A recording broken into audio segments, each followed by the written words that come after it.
may magandang balita para sa ating lahat mga kababayan natin. Ang lead counsel ni former President Rodrigo Duterte, mga kababayan, may ginawang hakbang po para mapalaya si former President Rodrigo Duterte. At binalita po ito niya, meron na po daw bansa na kukup-kup sa kanya, mga kababayan, sakaling payagan ng ICC Court ang kanilang hiling na magkaroon po ng provisional liberty o makalaya pansamantala ang ating former president po. Babasahin ko po ang balita para ating lahat, ha. Mr. Rodrigo Roa Duterte respectfully request, in accordance with Article 60 of the Rome Statute, interim release to redacted. Ibig sabihin ng redacted po, undisclosed, hindi po sinasabi yung ibang mga detalye patungkol doon sa lugar po na kung sino man ang kukup-kup sa kanya. Sabi po dito sa balita na nakuha po natin, mga kababayan, the government of redacted in principle agreement na po para tanggapin to receive Mr. Duterte doon sa kanilang teritoryo. The term of his interim release will act in accordance with its domestic law to implement such conditions as deemed appropriate by the pre-trial Chamber 1. Sabi dito sa balita, mga kababayan. Magandang development ito. Hindi natin may tago sa kababayan natin na mga Pilipino na gusto talaga ng ating mga kababayan, na mapabalik ang ating Pangulong Duterte sa Pinas. Kung mayroon mang kaso, kanyang haharapin sa Pilipinas na harapin. Yun naman ang gustong mangyari ng ating dating Pangulo, mga kababayan. Na dito tayo sa Pilipinas. Kung matatandaan pa natin, mga kaibigan, mga kababayan, di ba, sabi niya, dito siya sa Pilipinas. Gusto niyang magkaroon po ng trial. Sakali po siya ay ihahabla sa korte diyan sa mga sinasabi nilang mga krimen na nagawa niya noong kapanahonang siya nanungkulan bilang mayor sa lungsod ng Davao hanggang naging presidente na siya.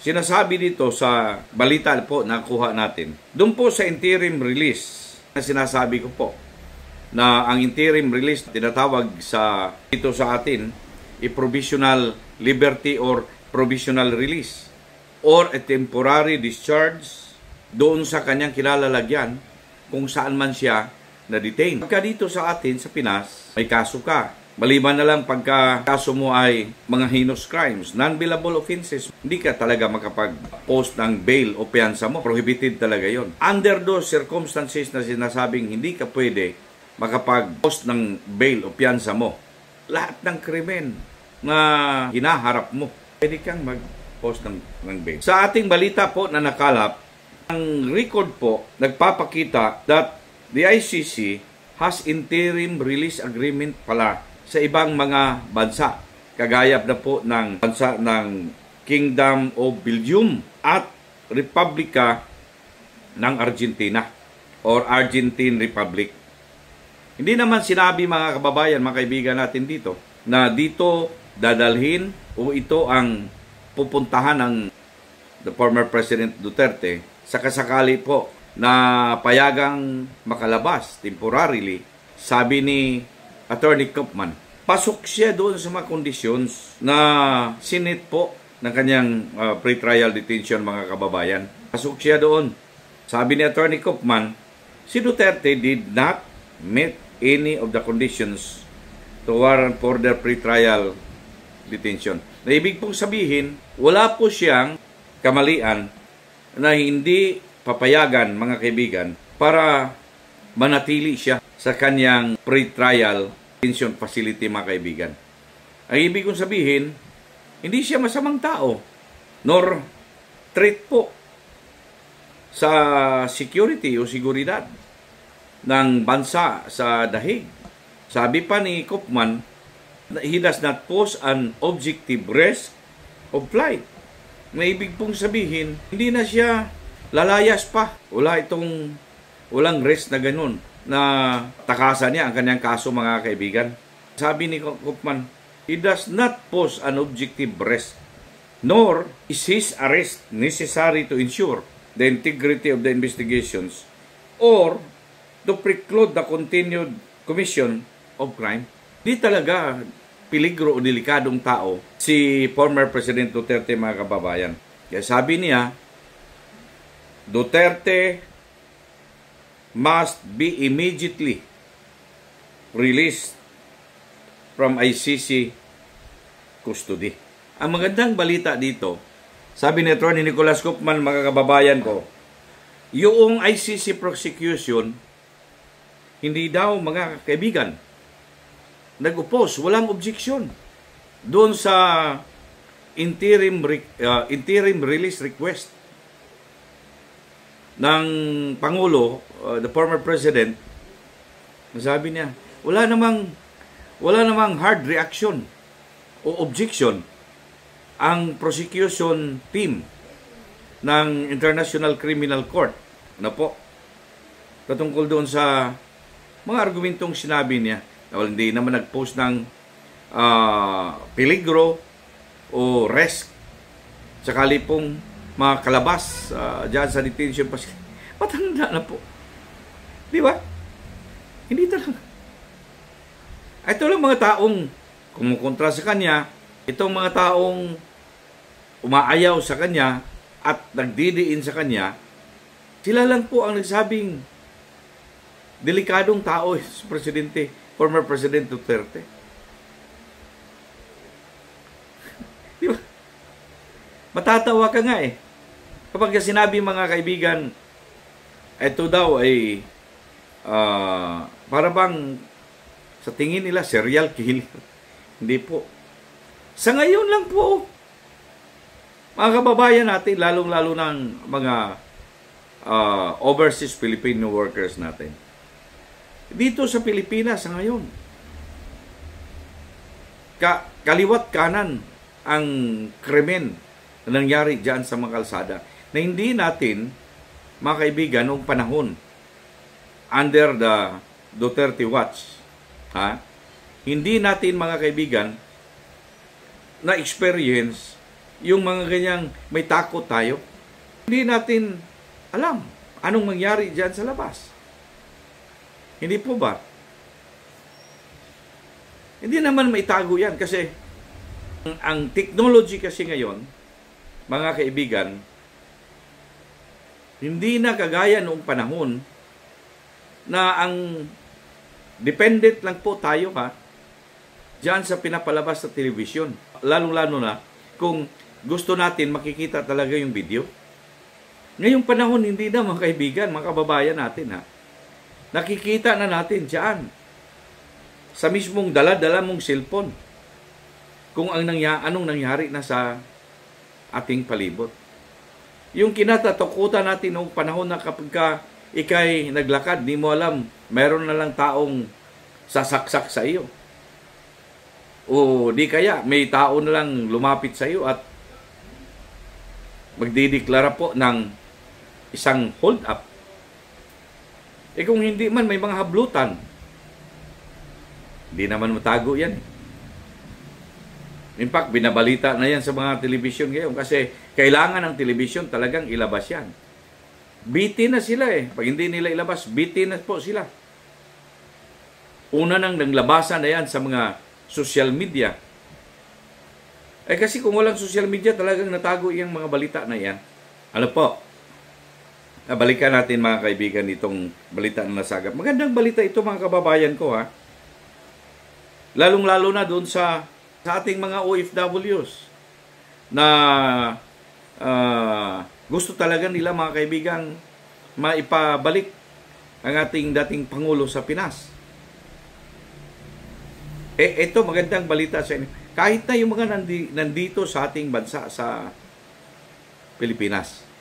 Sinabi ng Defense Counsel, mga kaibigan, the non-opposition of the prosecution is an indication of acceptance of the risk outlined under Article 58, Paragraph 1, Subparagraph B of the Rome Statute about being a flight risk, obstruction of justice, or continuation of a crime. Sinabi niya, tinanggap ng prosecution na hindi ganito ang kadelikado na magawa ng ating former president, mga kababayan ko. Kaya ang prosecution, medyo hindi sila masyadong hindi sila masyadong mahigpit, mga kababayan. Na parang maluwang sa kanila. Sa bagay, matakin mo naman ang edad. Mahirap na nga magsalita. Lalo na pagka hindi nakaka-take po ng kanyang gamot, ng kanyang mga medicine po. Kung minsan nabubulol na magsalita, mga kaibigan, na may sakit nga. Tsaka may edad na. Walang isang taong mag-post ng rest o treat sa isang lugar na siya mismo ay wala na. Kumbaga, hindi na siya functional, talagang mismo siya ang kikilos, mga kababayan. Hindi na po ba? Hindi naman talaga. Treat ang Pangulo. Hindi na talaga siya treat. Ngayon, sa nakuha nating balita, mga kababayan, aside from not being a flight risk, yung hindi siya tatakas, pinapaniguro po ng Defense Counsel, meaning na abogado ni Duterte, that there will be no imperilment of proceedings since the case is not yet at an advanced stage of disclosure and Duterte's access to confidential information is negligible. Ayan po ang balita na nakuha natin. Ang ibig pong sabihin, hindi siya, maliban sa hindi siya flight risk, sabi ng kanyang abogado, hindi po magkaroon ng balda po diyan sa mga proceedings because ang kaso naman, hindi pa po na umpisahan stage of disclosure, yung magpapalabas na sila, mga kababayan, ng mga ebidensya. At sinabi sa balita, mga kababayan natin, na ang access of confidential information limitado doon sa kay former President Duterte. Sabi pa itong balita nating nakuha, si Pangulong Duterte pumayag po, also agreed to refrain from public engagement. Hindi po siya makipagkita o pupunta sa mga matataong lugar po and makipag-usap ng mga taong hindi within sa kanyang family circle o sa kanyang pamilya. And pumayag din po siya na walang internet and other electronic devices including cellphone. Because of this, mga kababayan, na walang objection din dito sa mga restriction ng korte. Hindi naman kinontra. Pumayag naman ang kampo ni former President Duterte, mga kaibigan. Mukhang magaan ito. Sabi ng abogado ni Pangulong Duterte, bakit dapat pagbigyan ng interim release si Pangulong Duterte? Because of his age. Ito ay isang compelling humanitarian reasons or ground for his release. Dito sa balita po nating nakuha, Duterte's legal team appealed that the pre-trial chamber order Duterte's immediate release into a country undisclosed to the public. Redacted nga. Under any conditions as deemed appropriate. Meron pong hiling talaga. Pinagsisikapan po talaga ng abogado ng ating Pangulo, dating Pangulong Duterte, na hilingin po sa pre-trial chamber na kung maadali ang may palabas, ma-release temporarily. Yan ang hiling ng legal team based doon sa mga grounds na sinasabi na. Doon sa mga grounds na sinabi ko kanina, hindi naman ito walang flight risk. Lahat kung ano-anong mga risk dyan. At pumayag doon sa mga conditions na sinit nila. Hindi makipag-usap ng mga tao na hindi kasama sa pamilya. Hindi walang communication, walang cellphone. Di ba? Alam niyo, para kang nakakulong din yan eh. Pag wala kang communication, hindi ka payagang makipag-usap ng tao, grabe na yan, parang nasa loob ka rin ng kulungan yan eh. Di ba? Mas masaya tayo pagka may mga kausap tayo eh. Siyempre, pamilya natin. At saka yung mga kaibigan. Di ba? Sa estado ng dating Pangulo, mga kababayan, hindi naman sigurong sabihin wala siyang kakilala, wala silang kaibigan. Lalong-lalo na sa mga Pilipino nagmamahal sa kanya. Kaya ito, restricted mga kaibigan, hindi pwede yun. Kasi ang conditions na sinit doon, ang kanya lang pamilya, pwede niyang makausap. All other, hindi na po. Maliban na lang siguro, siyempre, of course, kung papayagan ka, no? Hihingi ng tinatawag natin mga kaibigan permission na kung pwede. Pero minus doon, nakasit mga kaibigan, kababayan, hindi pwede. Hindi pwedeng makipag-usap ng kung kahit sino, maliban na lang sa pamilya. Walang gadget. Makagamit ng kung ano-ano mga electronic sa devices. Cellphone. Ay, yung cellphone natin mga kababayan sa ngayong panahon, pagka naiwan para tayong mababaliw, ano po? Di ba? Eh dito, hindi siya binabawalan sa kanya. Pero walang problema. Umuo naman sila. Kaya sabi ng prosecution, wala naman talagang rest na may idulot, may ibigay ito. Kaya wala sa kanila, hindi mabigat sa kanilang isip na ito'y tutulan. Kaya ito ang magandang balita mga kababayan natin. Ngayon, sa mga naghihintay po, kahit naman lang temporary release, di ba? Pero mas maganda na siguro yung temporary release, ibigay sa kanya kung anong normal na ginawa niya bilang isang tao na walang restriction. Maliban na lang sa papauwiin siguro sa kanyang bansa. Ano po? Kasi, nasa labas ka naman. Well, ang pamilya at least, hindi na kagaya sa mga panahong ito na yung pamilya pagka pumupunta doon, humihingi pa ng paalam, bibigyan ka ng ilang oras lang, makipag-usap, magkita-kita kayo. Napaka-stricto sa loob po ng detention facility ng ICC.